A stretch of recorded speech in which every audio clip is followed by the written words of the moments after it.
और स्टूडेंट्स, कैसे हैं आप लोग? सब ठीक ठाक? जय हिंद।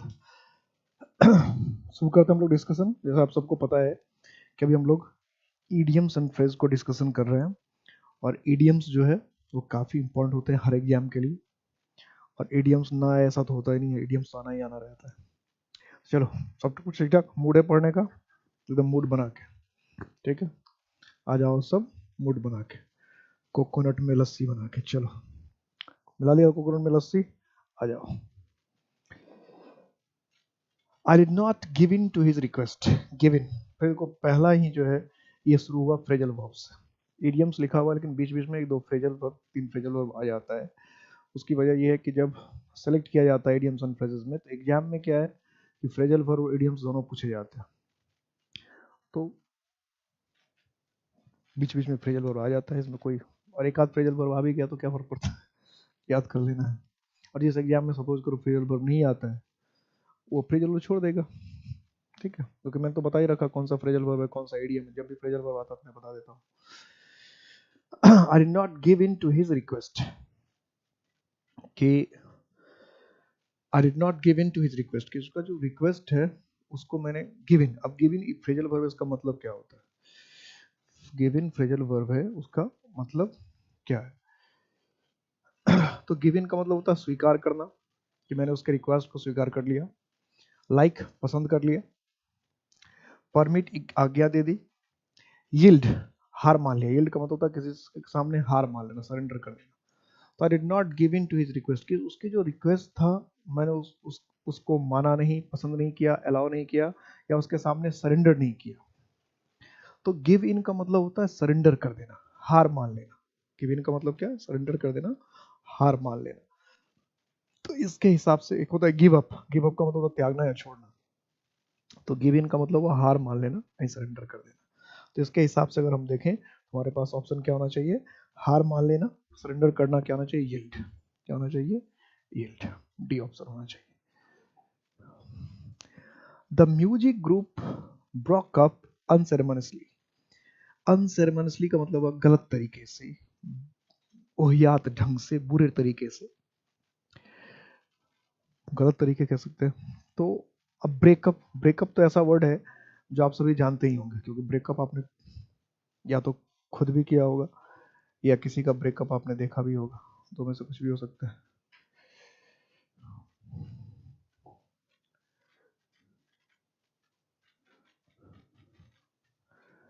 तो ब्रेकअप होता क्या, यानी ब्रेकअप ऐसा वर्ड है जिससे आप अनजान नहीं होंगे। ब्रेकअप ऐसा वर्ड है जिससे आप अनजान नहीं होंगे, इसको आप अच्छी तरह से जानते होंगे। क्या है भाई ब्रेकअप? तो ब्रेकअप का मतलब होता है किसी चीज से अलग हो जाना, जुदा हो जाना। ब्रेकअप का मतलब है किसी चीज से अलग हो जाना, जुदा हो जाना। ये तो है ब्रेकअप, और क्या हो सकता है? ब्रेकअप यही होगा। ब्रेकअप अलग हो जाना, जुदा हो जाना, अलग हो जाना या फिर जुदा हो जाना, ब्रेकअप। तो या समाप्त हो जाना, खत्म हो जाता है। डिसबैंडेड इटसेल्फ, तो पूरा का पूरा डिसबैंड का मतलब ये का अलग हो जाना, टूट कर बिखर जाना। बैंक दिवालिया हो जाना, बैंक तो दिवालिया हो, दिवालिया तो ये हुआ नहीं, तो ये खत्म हो जाएगा। ब्रोक ईच अदर्स, एक दूसरे का इंस्ट्रूमेंट तोड़ दिया है, तो कोई सेंस नहीं होना। डिस्टर्ब द नेबरहुड, कि अपने पड़ोसियों को डिस्टर्ब करने लगा, ये भी मीनिंग नहीं होना। डिसबैंड मतलब क्या? अलग हो जाना। बैंड का मतलब होता है एक साथ बनाना, बैंड होता है ना ग्रुप, समूह, तो एक साथ आना, इकट्ठा होना। और डिसबैंड का मतलब क्या हो जाना? अलग हो जाना, टूट जाना, बिखर जाना, disband. She vaguely takes after her grandfather. Takes after भी जो, ये भी फ्रेजल वर्ब है। टेक्स आफ्टर भी जो है फ्रेजल वर्ब। वैगली का मतलब क्या? वॉक, वेग। तो वेग का मतलब क्या होता है? एक होता है वॉक, एक होता है वेग। तो कभी कभी वेग का मतलब होता है जैसे कुछ स्पष्ट जो दिखता है, साफ जो दिखता है, क्लियर देता है। इनवॉक का मतलब होता है फैशन, इन फैशन। तो टेक्स आफ्टर का मीनिंग पता लगे, ग्रैंड मदर के साथ, अपनी दादी के साथ टेक्स आफ्टर, क्या उसके पीछे चलती है? एक्सेप्ट, उसको स्वीकार करती है। कंस्टिट्यूट्स, क्या उसके बनी हुई होती है। फॉलोज, क्या उसके हिसाब से चलती है, उसके अनुसार चलती है। रिसेंबल्स, मिलता जुलता होना, किसी का शकल किसी से मिलता जुलता, शकल सूरत का मिलता जुलता होना। तो टेक आफ्टर भी एक फ्रेजल वर्ब है। अब इसके अगर ऑप्शंस हम देखें तो अपने दादी माँ के हिसाब से चलती है, ये भी एक सही सही ऑप्शन सा लगता है। अपनी दादी माँ से उसकी शक्ल मिलती जुलती होती है, ये भी एक ठीक ठाक सा लग रहा है। यानी इसमें अगर करेक्ट टू द पॉइंट अगर इसका मीनिंग याद ना हो तो बात नहीं बनेगी, है ना। क्योंकि अब दादी माँ तो लोग दादी माँ को फॉलो भी कर सकता है, दादी माँ के जैसे भी लग सकता है, कुछ भी हो सकता है, सब पसरोटी बनती है। तो कुछ भी अगर है, पसरोटी अगर ऐसा बनता है, तो यहाँ पर क्यों कौन सा ऑप्शन है? तो रिसेम्बल्स, किसी के शकल सूरत का हूबहू मिलना जुलना क्या कहलाता है? रिसेम्बल्स, किसी के शकल सूरत का एक जैसा होना। शकल सूरत से, टेक्स्ट आफ्टर का मतलब रिसेम्बल, किसी से शकल सूरत मिलना, हम शकल होना किसी का। टेक आफ्टर का मतलब क्या होगा? किसी का हम शकल होना, किसी से सूरत का मिलना, किसी के जैसा सूरत होना, हम शकल, resembles. I accept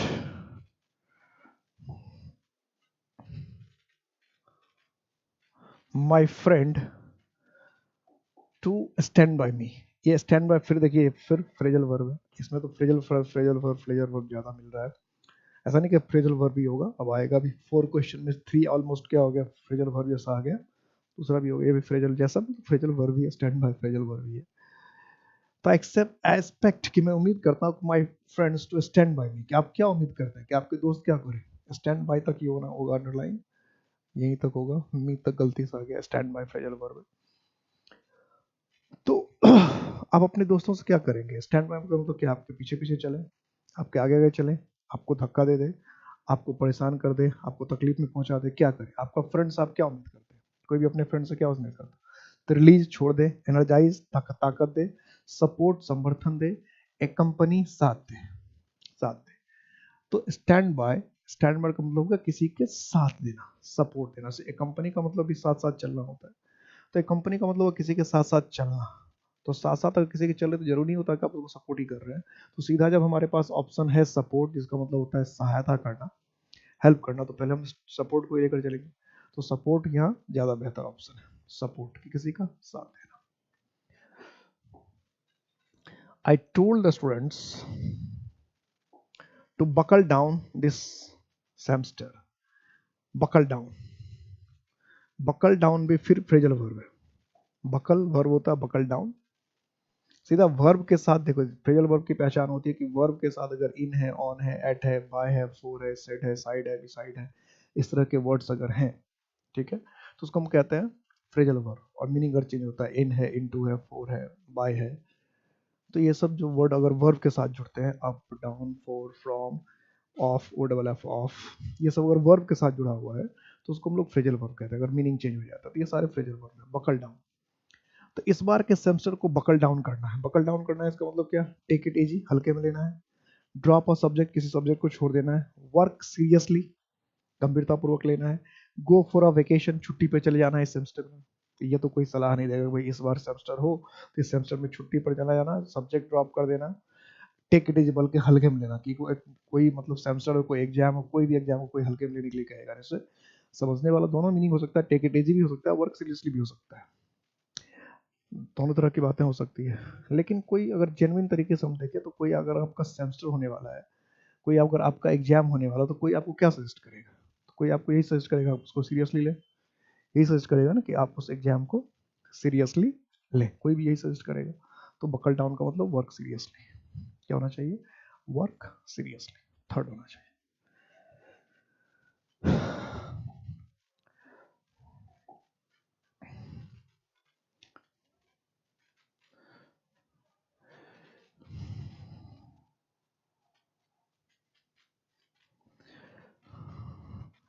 people are always critical, कि लोग हमेशा आलोचना करते रहते हैं।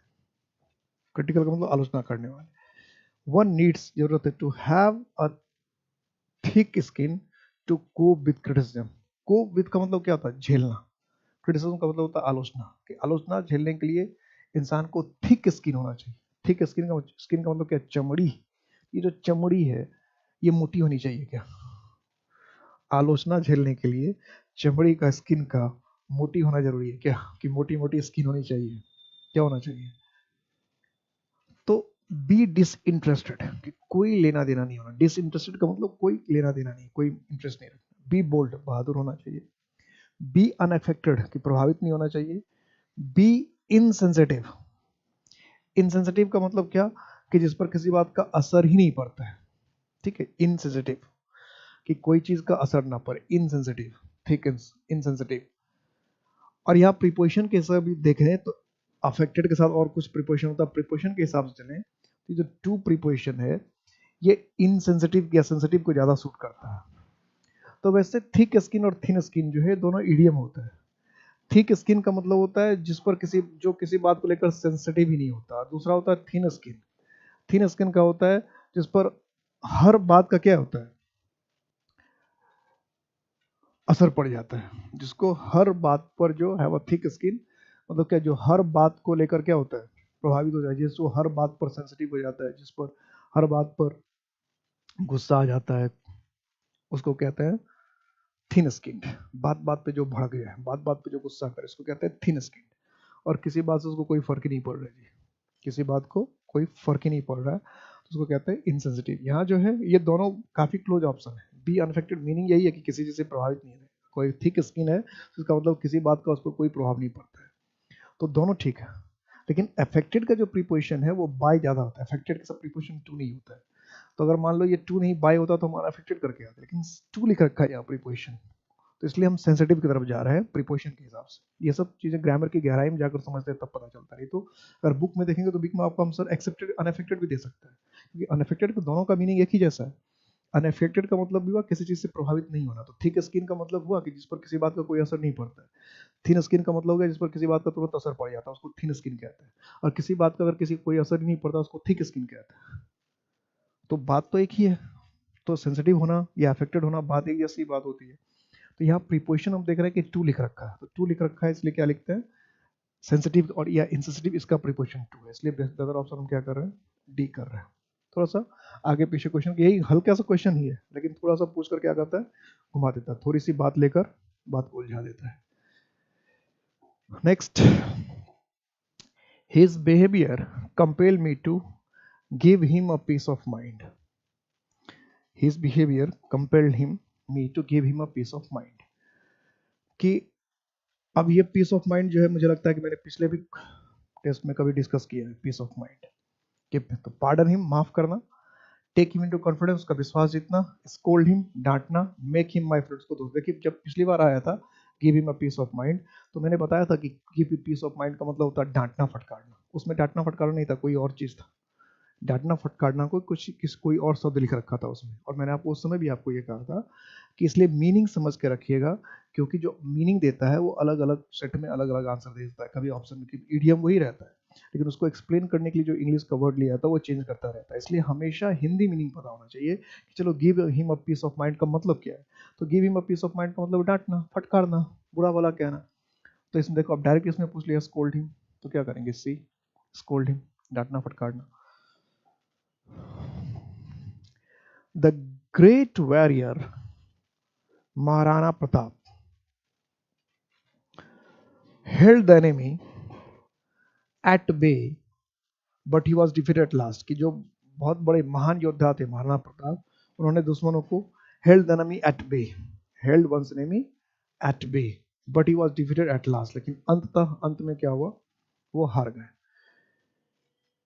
तो at keep the enemy at bay इसका मतलब क्या होगा, prevented the enemy to attack his oppositions, कि उसके स्थितियों पर हमला करने से रोका अपने दुश्मनों को। Made counter attacks again again, बार बार काउंटर अटैक किया। Prevented the enemy to come closer, prevented दुश्मनों को अपने नजदीक आने से रोका। Made the enemy to run away, कि दुश्मनों को भाग जाने के लिए मजबूर कर दिया। तो keep the enemy at bay, keep something at bay का मतलब होता है किसी चीज से दूरी बना के रखना, या किसी चीज को अपने पास नहीं आने देना। किसी चीज से दूरी बना के रखने का क्या मतलब है, किसी को अपने पास नहीं आने देना, किसी चीज को अपने नजदीक नहीं आने देना। कीप समथिंग एट बे, तो किसी चीज से दूरी बनाए रखना, या किसी से दूर रखना, या किसी चीज के अपने आप को अलग रखना। तो इसके हिसाब से हम देखें तो फिर क्या लगता है, ये ऑप्शन सबसे बेहतर लगता है, prevent the enemy to come close, कि दुश्मनों को अपने नजदीक नहीं आने दिया, दुश्मनों को अपने करीब नहीं आने दिया, या दुश्मनों से खास दूरी बनाए रखी, maintain the distance. Keep something at bay का मतलब हुआ किसी चीज से दूरी बना के रखना, किसी चीज को अपने नजदीक या पास नहीं किया, किसी चीज कैसे भी ऑप्शन दे सकता है, किसी चीज के पास नहीं जाना, किसी को अपने पास नहीं आने देना, किसी चीज से एक उचित दूरी बनाए रखना, यानी दुश्मनों को कभी नजदीक फटकने नहीं दिया, या काफी नजदीक नहीं। अगर दुश्मन आप काफी नजदीक आ गए, इसका मतलब आपका डिफेंस सिस्टम क्या है, कमजोर है। Next,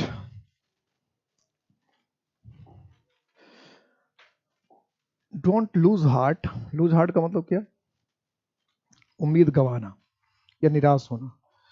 but tide over dangers and difficulties boldly. Tide over, ये भी फ्रेजल वर्ब है। टाइड क्या है, वर्ब। ओवर क्या हो गया, एडवर्ब हो गया, तो ये फ्रेजल वर्ब हो गया। वर्ब के साथ अगर इस तरह के कुछ वर्ड जुड़कर मीनिंग चेंज कर तो फ्रेजल वर्ब। टाइड ओवर जो है फ्रेजल वर्ब हो गया। Tide over dangers and difficulties boldly, कि जो हमारे खतरा है, जो डिफिकल्टीज है, उसको साहस से हम क्या करें, इग्नोर करें। साहस से इग्नोर करने में कोई सेंस बना दे, कोई ऐसे ही गलत है। साहस से इग्नोर करना ना, कोई मतलब ही नहीं बना। साहस से स्वागत करें, हो सकता है। रिटेलिएट, स्वागत करना चल सकता है। रिटेलिएट मतलब जवाबी कार्रवाई करना, टाइड ओवर। और ओवरकम, जीतना, विन। रिटेलिएट का मतलब जवाबी कार्रवाई है। तो इसमें सबसे बेहतर क्या रखता है, tide over. Dangerous and difficult bold, कि जो डेंजर से खतरा है और जो डिफिकल्टी, जो परेशानी है, उसको हम क्या करें, जीते, साहस पूर्वक जीते। तो ओवरकम, जीतना सबसे ज्यादा, क्योंकि चुनौतियों को हम लोग जीतते हैं, चुनौतियों से पार पाना। ओवरकम का मतलब तो किसी चीज से पार पाना, किसी चीज से आगे निकल जाना। जो चुनौतियां होगी, जो खतरे होंगे, उससे हम क्या करेंगे, पार पाएंगे, उससे हम आगे निकलेंगे, उससे हम आगे बढ़ेंगे।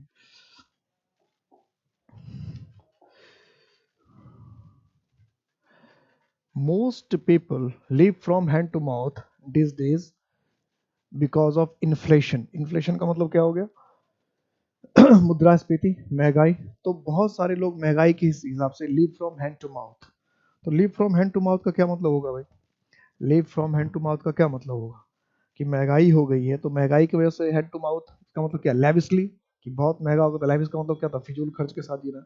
फिजूल खर्च, लैविश, क्या बहुत फिजूल खर्च के साथ जिएगा। हैप्पीली, खुशी खुशी देगा अगर महंगाई हो जाएगी तो। कंफर्टेबली, आराम से जिएगा क्या। तो ये तो जब महंगाई ज्यादा होती है, हम समझ गए थे क्या, बड़े दुख से जिएंगे। ये तीनों पॉजिटिव सेंस था, ये तो तीनों खत्म हो गए। ये तीनों हो ही नहीं सकता, कि महंगाई ज्यादा हो जाएगा तो लोग बड़े आराम से जिएगा, ऐसा कुछ मतलब बहुत फिजूल खर्च करेगा, ऐसा तो हो ही नहीं सकता है। मिजरेबली, कष्ट से जिएगा, प्रॉब्लम, समस्याओं के साथ जिएगा। तो इसलिए live from hand to mouth का जो मतलब है, वो मतलब होता है रोज कुएं खोदना, रोज पानी पीना। जैसे हिंदी में कहते हैं रोज कुएं खोना, रोज पानी पीना। इसका मतलब बहुत मेहनत से जीना, या जीने के लिए बहुत मेहनत करना, जीने के लिए, कमाने के लिए बहुत ज्यादा मेहनत करना। इसको कहते हैं live from hand to mouth, कि जीने के लिए, कमाने के लिए बहुत ज्यादा मेहनत करना। ये क्या कहलाएगा, live from hand to mouth. Live from hand to mouth मतलब रोज मेहनत करना, रोज कमाना, रोज खाना, रोज कमाना और रोज खाना। Live from hand to mouth. तो डी हो गया। There are no hard and fast rule for admission to this college. कह रहा कि इस कॉलेज में एडमिशन के लिए कोई हार्ड एंड फास्ट रूल्स नहीं है। तो हार्ड एंड फास्ट का क्या मीनिंग होगा भाई, hard and fast, hard and fast. There are no hard and fast rules for admission to this college. क्या आसान रूल नहीं है, ये भी हो सकता था। स्ट्रिक्ट, कोई सख्त रूल नहीं है इसमें, ये भी हो सकता है। फिक्स्ड, कोई निश्चित रूल नहीं है। स्लो का तो कोई सेंस नहीं बनाते, स्लो का कोई ये, लेकिन ऊपर का तीन तो तीन हो सकता है। भाई कोई ऐसा कॉलेज है जो चाहे वो एडमिशन ले ले। तो हार्ड एंड फास्ट का मतलब होता है एकदम निश्चित, जिसको हम चेंज नहीं कर सकते, जिसको हम बदल नहीं सकते, जिसको हम चेंज नहीं कर सकते, जिसको हम बदल नहीं सकते, उसको हम कहते हैं hard and fast. Hard and fast, जिसको हम बदल नहीं सकते, जिसको हम चेंज नहीं कर सकते।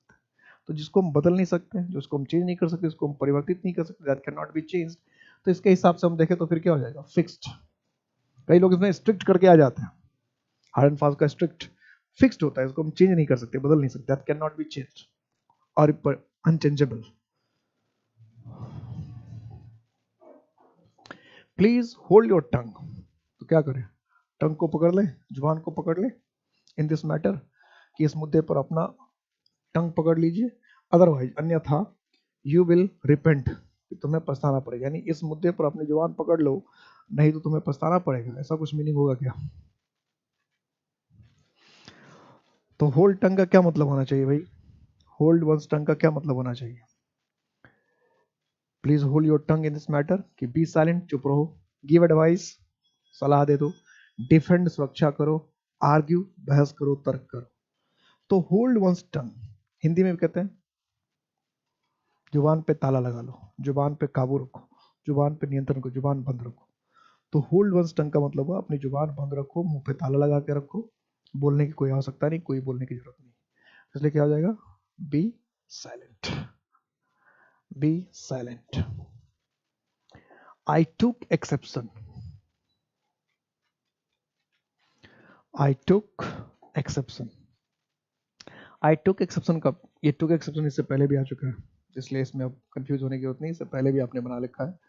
तो ऑब्जेक्टेड, सजेस्टेड, हार्ड, एक्सक्यूज्ड, विरोध करना, सजेस्ट करना, पहले से याद हो तो सीधा आप देखते बना दें, क्योंकि टुक एक्सेप्शन कहीं से पहले भी आ गया। ऑब्जेक्टेड, विरोध करना, उसमें भी ऑब्जेक्ट ही था ऑप्शन, विरोध करना। टुक एक्सेप्शन का मतलब मैंने माना था किसी के खिलाफ हो जाना, विरोध करना, किसी की बात नहीं मानना, किसी से असहमति जताना। Turn a deaf ear to his parents advice, हालांकि इसमें जो कुछ कुछ बुक देखिएगा उसमें कंप्लीट इडियम यहाँ तक होता है, ये पूरा टर्न और डीफ ईयर, कुछ लोग डीफ ईयर टू भी लिखते हैं या डीफ ईयर लिखते हैं, लेकिन बुक में जनरली आप देखेंगे तो पूरा रहेगा turn a deaf ear to, turn a deaf ear to पूरा रहता है। तो उसने अपने पेरेंट्स के एडवाइस को क्या किया, turn a deaf year, deaf का मतलब क्या, बहरा, तो इसका मतलब नहीं सुना, बहरा तो वो एक ऐसे बहरे जैसे पिताजी ने एडवाइस दिया और ऐसे सुना ऐसे कि हम बहरे हो, लिसन केयरफुली, ये तो हो ही नहीं सकता, डीफ ईयर लिखा तो केयरफुली का तो कोई मतलब ही नहीं है, लिसन। रिफ्यूज टू ओबे, मानने से मना कर देना। बिग हेल्प, बहुत मदद किया, ब्लाइंडली फ्री लिखा तो ब्लाइंड, अटेंटिवली, ये भी नहीं होगा, इसका मतलब क्या है, ऑप्शन तो ऑप्शन से ही बन जा रहा है, आसान सा ऑप्शन है।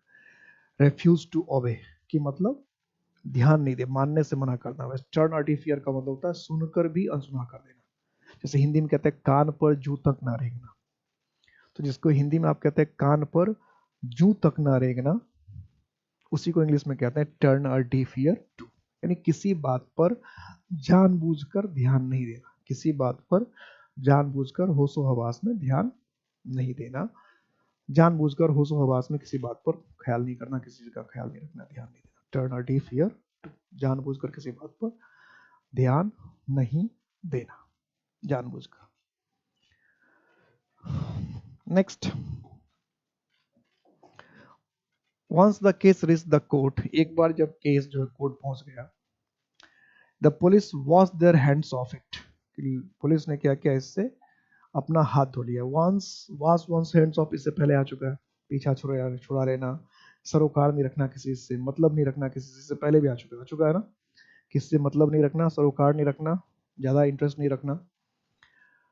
तो waited for a response to, claimed credit for, disassociated themselves, देखिए यहाँ मीनिंग, इससे पहले जो वॉश हैंड्स ऑफ वॉश में कुछ अलग वर्ड लिखा था, आज सीम्ड ईगर टू कंटिन्यू, तो इसमें जो ऑप्शन दे रहा बदल रहा है ना, मैंने क्या कहा था, आप किस चीज से हाथ धो लेना, किस चीज से अपने आप को अलग कर लेना, किस चीज से अपने आप को जुदा कर लेना, किसी जिम्मेदारी से मुंह मोड़ लेना, हिंदी में से कहते हैं अपने भाई अब बहुत हुआ, ये कह के जब हम किसी से अलग हो जाते थे, ये वॉश, हाथ धो लेना किसी से, भाई अब से हमें इससे कोई लेना देना नहीं है।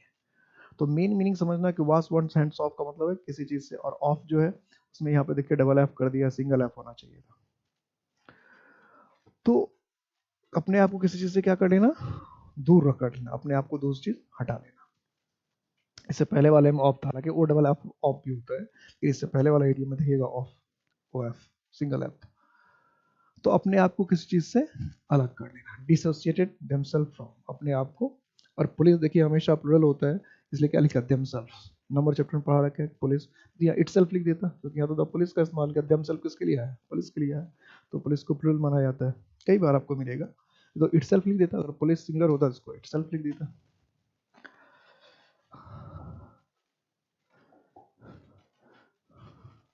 She wanted to go hitchhiking, but her mother put her foot down and now she is going by bus.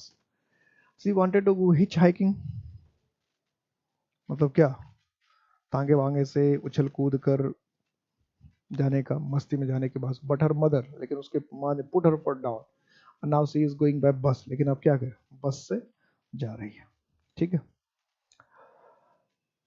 तो पुट हर यहाँ मतलब क्या, उसके इरादे को चेंज किया, उसके इरादे को बदला, वो जैसा चाह रही थी वैसा नहीं हुआ, तो इसका मतलब क्या होगा, पुट वंस हेड डाउन का फुट डाउन क्या होगा, टुक अ फर्म स्टैंड के एक मजबूत पक्ष लेना, एक्सप्रेस डिस्प्लेजर नाराजगी बताना, स्कोल्डर और बैडली बुरी तरह से डांटना, गॉट इरिटेड चिढ़ जाना। अब देखिए इसमें चारों ऑप्शन हो सकता था, जैसा मीनिंग है उसके हिसाब से चारों ऑप्शन लिखे हुए, चिढ़ गई, गुस्से में आ गई, बहुत डांट दिया, तब बस से जा रही है, कुछ भी हो सकता है।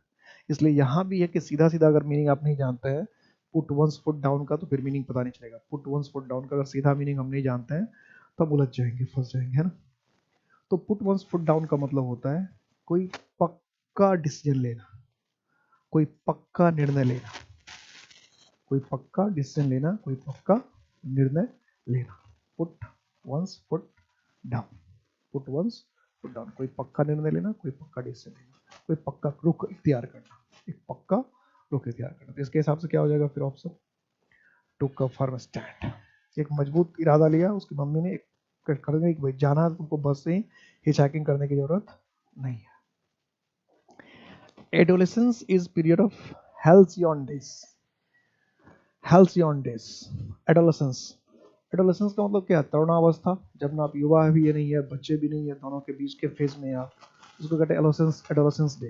एडोलेसेंस जो है वन वर्ड ऑप्शन में भी कई बार पूछता है और स्पेलिंग करेक्शन में भी कभी भी पूछ सकते हैं। एडोलेसेंस स्पेलिंग करेक्शन के लिए भी इंपॉर्टेंट है और वन वर्ड ऑप्शन के लिए भी इंपॉर्टेंट है। तरुण अवस्था यानी जब आप ना तो जवान है ना ही बच्चे हैं। तो क्या ये हार्ड डेज है, बड़े मुश्किल का दिन है, बिल्कुल नहीं भी। ऑफ मेंटल प्रेशर, इसमें बहुत ज्यादा मेंटल प्रेशर था ना भाई, बिल्कुल ऐसा नहीं होता है। और जब 8 9 10th में रहते तो बहुत मेंटल प्रेशर में, बिल्कुल नहीं। हैप्पी डेज, बड़े मजे में रहते हैं, हो सकता है। डेज ऑफ प्रिपरेशन, बहुत तैयारी करने का दिन, ऐसा भी नहीं। तो सबसे बेहतर इसमें ऑप्शन क्या है, हैप्पी डेज, कि भाई उस उम्र में जो है लोग बड़े खुश रहते हैं, बड़े आनंदित रहते हैं, किसी से कोई कहता भी टेंशन लेने के लिए तो नहीं लेते।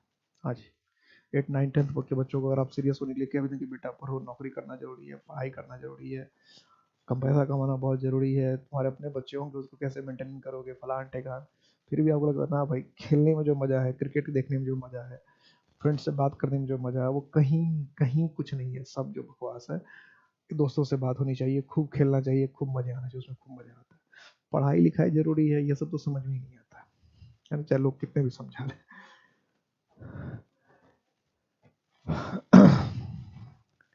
माई sincere advice to my maid servant, जो मेरी नौकरानी है उसको जो मेरा सिंसियर एडवाइस है, यानी गंभीर, सिंसियर का मतलब क्या, गंभीर, फेल ऑन स्टोनी ग्राउंड, कि वो पत्थर के जमीन पे गिरा, यानी आपकी सलाह जो पत्थर के जमीन पे गिरा। तो पत्थर के जमीन पे अगर कुछ गिरेगा तो क्या उसमें विकास होगा, उसमें डेवलपमेंट होगा। अगर मिट्टी पे कुछ गिरेगा तो मिट्टी में बीज आएंगे, अंकुरित होगा, उसमें पौधे निकल आएंगे, यानी फलेगा फलेगा। मिट्टी पे कोई चीज गिरेगा तो फलेगा फलेगा, लेकिन स्टोन पे कोई चीज अगर पत्थर पे गिरेगा, पथरीली जमीन पे गिरेगा, तो क्या वहाँ फलेगा फूलेगा, बरकत होगा। यानी अगर एडवाइस फल, अब एडवाइस के फलने फूलने का क्या मतलब है, किसी ने आप, कोई किसी को आपने एडवाइस दिया और उस एडवाइस को सामने वाले ने माना, उसको फॉलो किया, उसके हिसाब से चला, उसके हिसाब से वो आगे बढ़ा, तो ये क्या है, डेवलप करना हुआ, ग्रो करना हुआ। और किसी के एडवाइस को हम फॉलो कर रहे हैं, फॉलो कर ही नहीं रहे, सुन रहे हैं, सुनने के बाद उसको ओवरलुक कर दे रहे हैं, तो वो क्या है, स्टोरी ग्राउंड हुआ। तो was counter productive, counter productive का मतलब क्या, उल्टा फल देने वाला। काउंटर प्रोडक्टिव का मतलब उल्टा विपरीत फल देने वाला। हैड अ स्ट्रॉन्ग इम्पैक्ट, बहुत ज्यादा गहरा इम्पैक्ट पड़ना, बहुत असर पड़ना। मेड ऑन स्टबबर्न, हठी बना दे। स्टबबर्न का मतलब क्या होता है, हठी, जिद्दी। हैड लिटिल सक्सेस, मतलब कोई सफलता नहीं मिली, यानी उसको आपने बहुत सिंसियर एडवाइस दिया लेकिन कोई सफलता नहीं मिली। तो फेल ऑन स्टोनी ग्राउंड का मतलब हो गया कि जो सक्सेसफुल ना हो, जो फले फूले नहीं, जो तरक्की या विकास नहीं कर पाए, जिसमें डेवलपमेंट ना हो। स्टोरी ग्राउंड पे होने का यही मतलब होगा, जो विकसित ना हो पाए, जो फल फूल नहीं पाए, जो तरक्की ना कर पाए, जो आगे ना चल पाए। तो इसके हिसाब से क्या होगा, हैड अ लिटिल सक्सेस, कि उसने सलाह तो दिया लेकिन उस सलाह का कोई ज्यादा, अपने सिंसियर एडवाइस दिया लेकिन उसका कोई फायदा नहीं, कुछ बात नहीं बनी। He has all his ducks in a row, he is complacent. Complacent word जो है कई बार पूछा है। कंप्लेसेंट वर्ड, ये जो वर्ड है कंप्लेसेंट, ये स्पेलिंग करेक्शन में वर्ड कई होता है। कंप्लेसेंट, कंप्लेसेंट का मतलब तो संतुष्ट, सेटिस्फाइड। स्पेलिंग करेक्शन में भी पूछता है, वन वर्ड ऑप्शन में पूछता है। कंप्लेसेंट, सेटिस्फाइड, संतुष्ट। अब हम संतुष्ट कब होंगे, he has all his ducks in a row, अब all in ducks in a रो, सारे डक्स है वो सब एक रो में एक सीध में, तो ऑलवेज स्कोर्स अ जीरो, कोई सेंस नहीं बना, never gets confuse, is well organised, has everything. अब देखो इसमें ऑप्शंस देखिए, तो all his ducks in a row का एक मतलब तो ये भी होता है वेल ऑर्गेनाइज्ड, मतलब एकदम ठीक ठाक ढंग से संगठित होना, ये मीनिंग भी होता है कि all ducks in the row का मतलब सब कुछ एकदम संगठित है, ऑर्गेनाइज्ड है। लेकिन यहाँ वर्ड्स को देखिए क्या लिखा, हैज, और सब कुछ बिल्कुल सिस्टमेटिक ढंग से और सब कुछ बिल्कुल तैयार हो ताकि आप नेक्स्ट स्टेप ले सके, एकदम पूरी व्यवस्था करके रखना, पूरी तैयारी करके रखना, पूरी प्रिपरेशन करके रखना, ताकि आप नेक्स्ट स्टेप अगला कदम उठा सकते हैं। इसको कहते हैं ऑल डक्स इन रो, कि आप इस स्थिति में है, सारे कुछ आपने तैयार कर रखा है, सारा आपने प्लान कर रखा है, सारा कुछ आपने अरेंज कर रखा है, और अगला कदम आप कभी भी उठा सकते हैं। तो इससे इसके दोनों ही ऑप्शन बहुत क्लोज है, ये भी ऑप्शन क्लोज है, ये भी ऑप्शन क्लोज है। सेंटेंस का जो स्ट्रक्चर है उसमें हैज है, तो इसलिए यहाँ इस हैज को ध्यान में रखते हुए हमको ये ऑप्शन करके पाना कि हैज एवरीथिंग रेडी, कि उसका सब कुछ तैयार है, ऑर्गेनाइज का मतलब तैयार है। अब मान लो यही अगर हैज की जगह कुछ और होता, ही इज, तो सेंस वैसे बनता नहीं, तो इसलिए जो है यहाँ पे हैज वाले ऑप्शन से हम लोग बना के देख रहे हैं कि इज एवरीथिंग रेडी, हर चीज क्या है, तैयार है, इसलिए अब नेक्स्ट स्टेप वो ले सकता है। जब हर चीज रेडी रहता है, प्रिपेयर्ड रहता है, या हर चीज वेल ऑर्गेनाइज रहता है, तो दोनों बहुत क्लोज ऑप्शन है, दोनों ही बहुत क्लोज ऑप्शन है कि सब कुछ एकदम ऑर्गेनाइज्ड है, ठीक है, तो भी हम संतुष्ट होते हैं। जब हमारा सब कुछ तैयार है नेक्स्ट स्टेप के लिए, तो भी हम संतुष्ट रहते हैं। तो सेंटेंस के स्ट्रक्चर के हिसाब से ये, अगर दोनों में से कोई एक, सपोज करो यही सिर्फ ऑप्शन होता है, यही करके आते, अब दोनों अगर ऑप्शन है, इसका मतलब ये सब कुछ तैयार, इसका मतलब सब कुछ तैयार, मतलब सब कुछ संगठित, दोनों में तो एक एक रेडी लिख दिया, ऑर्गेनाइज लिख दिया, तो फिर हम सेंटेंस के स्ट्रक्चर पर जाते हैं कि स्ट्रक्चर के हिसाब से क्या मीनिंग होना चाहिए, स्ट्रक्चर के हिसाब से, तो स्ट्रक्चर के हिसाब से ये बेहतर वर्ड है। Next, Suman held court with the studio audience, कि जो स्टूडियो के ऑडियंस है उसके साथ hold court with, tried to please to gain support, entertained with interesting funny stories, took to the court of law, कानून में ले जाना, had a formal discussion with, औपचारिक डिस्कशन होना, तो held a court with studio audience, क्या होगा, hold the court, Suman hold the court with the studio audience,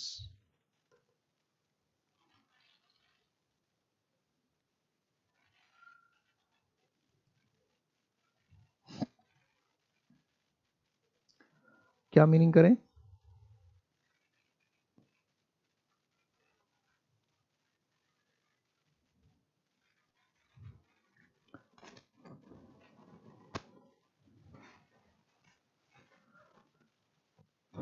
तो लास्ट दो ऑप्शन तो होने से रहा, टुक टू द, तो होल्ड द कोर्ट का मतलब होता है किसी चीज का आकर्षण वगैरह का केंद्र होना, किसी चीज के सेंटर में होना, तो try to please to gain support, अब इसका मतलब क्या है कि सबको खुश करने की कोशिश, सपोर्ट लेने के लिए, entertain with interesting funny stories, interesting funny story. अब इसमें ये हो सकता है कि स्टूडियो ऑडियंस, स्टूडियो में जो ऑडियंस थे, तब उसको हम क्या करेंगे, उसका सपोर्ट लेना चाहते हैं, या उसको इन सेंटर ऑफ अट्रैक्शन होना चाहते हैं, तो इसका मतलब कोई स्टूडियो होगा, कोई प्रोग्राम होगा, वहां वहां ये बात चल रही होगी, तो इसके हिसाब से हम देखें तो जो ऑप्शन दे रखा है उसके हिसाब से ये सेकंड होना चाहिए। वैसे हिल्ड द कोर्ट का मतलब होता है किसी चीज के सेंटर ऑफ अट्रैक्शन होना, किसी के आकर्षण के केंद्र में होना, सेंटर ऑफ अट्रैक्शन होना, centre of attraction, be the centre of attraction, कोई काम बहुत सक्सेसफुली ढंग से करना, या किसी चीज किसी जगह पर सेंटर ऑफ अट्रैक्शन होना, आकर्षण का केंद्र होना, ये इसका सीधा मीनिंग होता है होल्ड द कोर्ट का। तो यहाँ जैसा ऑप्शन दे रखा है उसके हिसाब से क्या है कि सबको खुश करना, प्लीज करना, और सबको, यहाँ स्टूडियो ऑडियंस लिखा है इसकी वजह से, नहीं तो अब इसमें क्या है, try to please to gain support, try to please to gain support, अगर ये ऑप्शन नहीं होता तो हम ये भी कर सकते थे, और या मान लो स्टूडियो ऑडियंस नहीं होता तो हम ये ऑप्शन करके आ जाते, क्योंकि लगभग मीनिंग एक जैसा ही है। तो जनरली होता किसी चीज के आकर्षण करके, कहानी सुनाकर, नाटक करके, ड्रामा करके, कुछ बोल के हम क्या कर सकते हैं, सेंटर ऑफ अट्रैक्शन हो सकते हैं। Ravi wants to blaze a trail in his activities, कि रवि जी क्या करना चाहता है, blaze a trail, blaze a trail का अपनी एक्टिविटीज में ब्लेज अ ट्रेल करता है, तो ब्लेज अ ट्रेल का क्या मतलब है भाई, be supported, be the centre of, देखिए इसमें है सेंटर ऑफ अट्रैक्शन, उसमें ज्यादा रहता, ज्यादा अच्छा होता है, initiate work and be a pioneer. तो ये सबसे ज़्यादा बेहतर है कि किसी काम को शुरू करना और उसका अगुवा होना। पियोनियर का मतलब क्या? अगुवा, लीडर होना। पियोनियर का मतलब लीडर होना, कि कोई काम शुरू करना। ब्लेज द ट्रेल मतलब रोशनी लेकर चलना, मसाल लेके चलना। ब्लेज द ट्रेल, ब्लेज का मतलब क्या? जगमगाना। तो ब्लेज द ट्रेल का मतलब मसाल लेके चलना, रोशनी का काम करना, किसी के लिए दीपक का काम करना। Their friendship lasted without a cloud. इस उल्टा करके पूछ ले। जनरली होता है, इडियम होता है under a cloud. Under a cloud का मतलब होता है शक में। अंडर अ क्लाउड का मतलब शक, सुबह, संदेह में कोई चलना। तो विदाउट अ क्लाउड क्या है? विदाउट अ क्लाउड, तो इसका मतलब शक, सुबह, संदेह नहीं होना। विदाउट अ क्लाउड कह रहे हैं, इसका मतलब शक, सुबह, संदेह नहीं होना। तो विदाउट कंसीलमेंट, कोई छुपा ही नहीं था। विदाउट स्टिग्मा, स्टिग्मा मतलब कलंक। विदाउट ट्रबल, बिना परेशानी के। विदाउट रोमांस, बिना प्यार मोहब्बत के। तो बिना कुछ छुपाए हुए। तो ये ज़्यादा बेहतर, क्योंकि अंडर अ क्लाउड का मतलब छुपा हुआ होता है। अंडर अ क्लाउड का मतलब कुछ छुपा हुआ, राज, संदेह, डाउट। और विदाउट अ क्लाउड का इसका मतलब क्या? बिना किसी छुपाना, बिना किसी राज के। यानी एक दूसरे को वो अच्छी तरह से जानते थे, दोनों के बीच में कोई राज की बात नहीं थी। She took a wrong decision by not marrying this gentleman. उसने एक गलत डिसीजन लिया इस जेंटलमैन से शादी ना करके। She doesn't know that beauty is only skin deep. उसको ये समझ में नहीं आया कि ब्यूटी जो है, सुंदरता जो ओनली स्किन डीप, यानी कोई गोरी चमड़ी तो चमड़ी तक ही होती है, कोई गोरा है काला, वो स्किन तक ही ना। उसके अंदर तो ये सारा जो बॉडी फंक्शन करता है वो क्या? दिल से, हमारे दिमाग से। तो दिल और दिमाग अच्छा होना चाहिए तो लाइफ अच्छा हो ही जाएगा। चेहरा सुंदर होने से व्यक्ति सुंदर होगा ये तो जरूरी नहीं है। तो फिजिकल चार्म इज इंपॉर्टेंट, उसको ऐसा लगा होगा, क्योंकि सर डजंट नो लिख रखा था। तो internal beauty is not important, internal beauty. Physical touch is not important, इसका भी कोई सेंस नहीं है। Physical beauty is not important, skin is beauty is only skin deep. इसका मतलब क्या होगा कि physical beauty is not important, क्योंकि स्किन हटाने के बाद तो सबके अंदर आपको क्या है? ब्लड ही। तो इसलिए कहा जाता है कि ब्यूटी इज स्किन डीप, बस जो सुंदरता जो है वो स्किन तक ही सीमित है, उससे ज्यादा तो सबके अंदर स्किन के नीचे क्या? वही हाड़ मांस, वही हाड़ मांस, इसकी स्किन से ही अलग अलग स्ट्रक्चर बन रखा है। तो फिजिकल ब्यूटी जो इतना ज्यादा इंपॉर्टेंट नहीं, इतना ज्यादा महत्वपूर्ण नहीं है। The officials play ducks and drakes, ये भी कई बार आ चुका है। डक्स एंड ड्रैक्स ये भी कई बार आ चुका है, कई बार रिपीट हो चुका है। एग्जाम में भी रिपीट हो चुका है और आपके इडियम्स फ्रेज में भी रिपीट हो चुका है। तो ड्रैक्स एंड ड्रैक्स का मतलब क्या कि सार्वजनिक पैसे का क्या किया? स्पेंड, खर्च किया, ये भी चल सकता है। प्रेजेंट बचा के रखा, कलेक्टेड कर दिया। तो स्पेंड करना और बर्बाद करना, तो यहाँ बेटर ऑप्शन क्या होगा? स्क्वेंडर्ड, बर्बाद करना, लुटा देना। प्ले ड्रग्स एंड ड्रग्स का मतलब क्या? बर्बाद करना, लुटा देना, पानी की तरह बहाना। He is nationalist to the core. To the core का मतलब, कोर का मतलब क्या होता है? सेंटर। कोर का मतलब क्या होता है? हमेशा सेंटर, एकदम अंदर तक। तो he is a nationalist to the core, मतलब क्या हो जाएगा कि एकदम अंदर तक, गहराई तक क्या हुआ? नेशनलिस्ट। तो पार्सली तो अंशतः हो जाएगा, ये होगा नहीं, अल्टीमेटली, आखिरकार, कंप्लीटली हो सकता है, पूरी तरह से, पूर्णतः। क्या हो सकता है? कंप्लीटली, पूरी तरह से, पूर्णतः वो क्या है? नेशनलिस्ट, राष्ट्रवादी है। मन के 25 के 25 कुछ इडियम्स जो हैं वो रिपीट हो गए हैं, तो कोई बात नहीं। इम्पैक्ट एकेडमी हर जगह, हर वक्त आपके साथ मिलेगा। हमेशा मैं कहता हूँ, हर वक्त में कहता हूँ, हर क्लास में कहता हूँ, कभी कोई दिक्कत हो, कभी कोई प्रॉब्लम हो तो तुरंत हमें कांटेक्ट करना है, तुम तुरंत हमसे बात करनी है। और जो भी सजेशन चाहिए, जो भी प्रॉब्लम हो, उसका सॉल्यूशन करना है। प्रॉब्लम लेके नहीं रहना। अपना अपना ख्याल रखिएगा। जय हिंद।